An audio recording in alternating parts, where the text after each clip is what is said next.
Армысыздар, құрметті достар.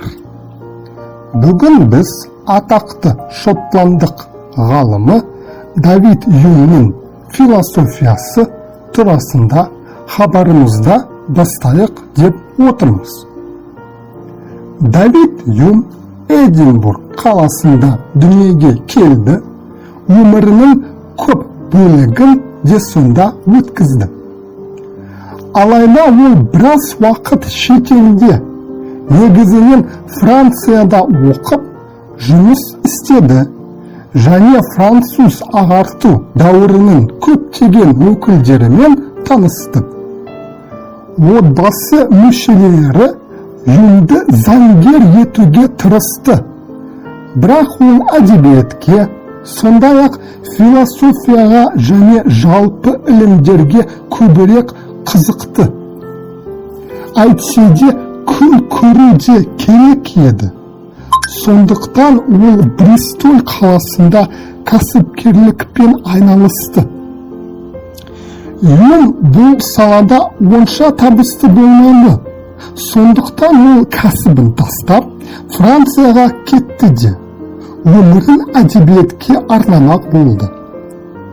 Ақшасы болмағандықтан жұпыны өмір сүрді. Францияда Юм өз еңбектерінің ішіндегі ең атақтысын адам табиғаты туралы трактатты жазды. Бірақ бұл еңбек баспадан шыққан сәттен ақ өлі туғанда еді. Тіпті өзін жақтаушылардың ортасында тілге тиек етуге де жарамады. Жас Юм кітап өз шыншыларын табады. Әсіресе діни консерваторлар үнсіз қалмайды деп үміттенді. Аяусыз сынға өткір тойтарыс беруді жоспарлап қойғанды, бірақ оның жұмысын ешкімде елең қылған жоқ. Давид Юм үйінде анасымен, інісімен және әпкесімен бірге тұрды. Осы уақыт ішінде ол моральдық және саяси очерктер жазып жариялады. Бұл кітап алдығысынан табыстырақ болды.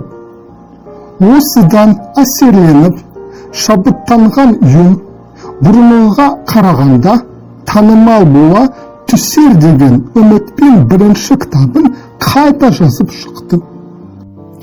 Юм Эдинбург университетін этика профессоры атағын алуға өтініш берді. Шамасы атеистік көзқарастары үшін болар, оның кандидатурасы қабылданбады. Ол жеке репетиторда болды. Кейін шетелде жеке хатшы болып та жұмыс істеді. Оның алғашқы кітабы қайта жазылып, адам түсінігі туралы зерттеулер деген басқа атаумен қазір де солай аталады, әр тарауы бөлек жарияланды.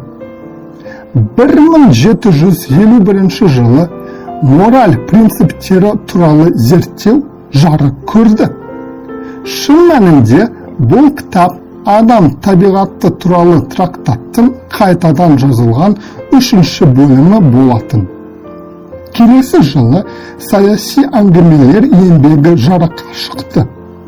Юмның беделі қайтадан қалпына келді. Давид Юм Эдинбургтегі адвокаттар факультетінің кітапханашысы болды.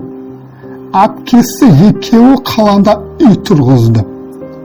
Көп ұзамай Юм Англия тарихына арналған еңбегін жазуды бастады.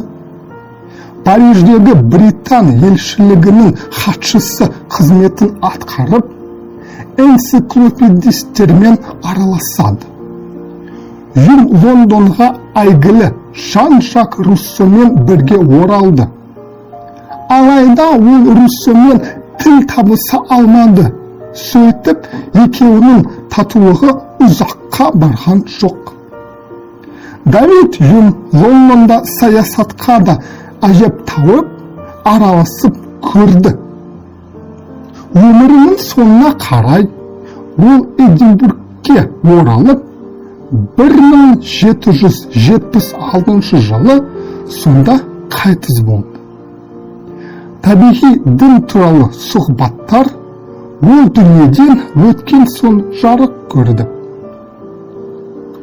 Юм өзінің эмпирикалық теориясын ақырына дейін жеткізді және Бертран Расселдің пікірі бойынша ішкі үйлесімін сақтай отырып, тамаша түзіп шықты. Эмпирикалық философия біздің қабылдауымызға бір түсінетін нәрселерге, яғни біздің сезім мүшелеріміз арқылы қабылданатын ақпаратқа назар аударады.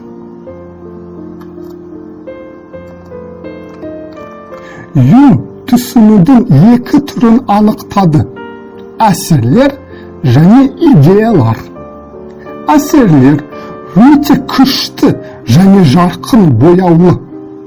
Идеялар осы әсерлердің ойлау мен түсінуде бейнелетін әлсіз жаңғырығы ғана. Қарапайым идеялар қарапайым әсерлерден туындайды және оларға өте ұқсас болады.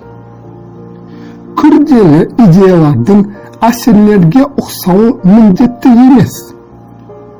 Юмның түсінігі бойынша абстрактілі немесе жалпы идеялар шын мәнінде өздеріне неғұрлым ауқымды, мән беретін белгілі бір ұғымға жатады.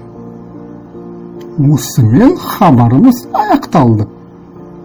Келесі кездескенше сау саламат болыңыздар.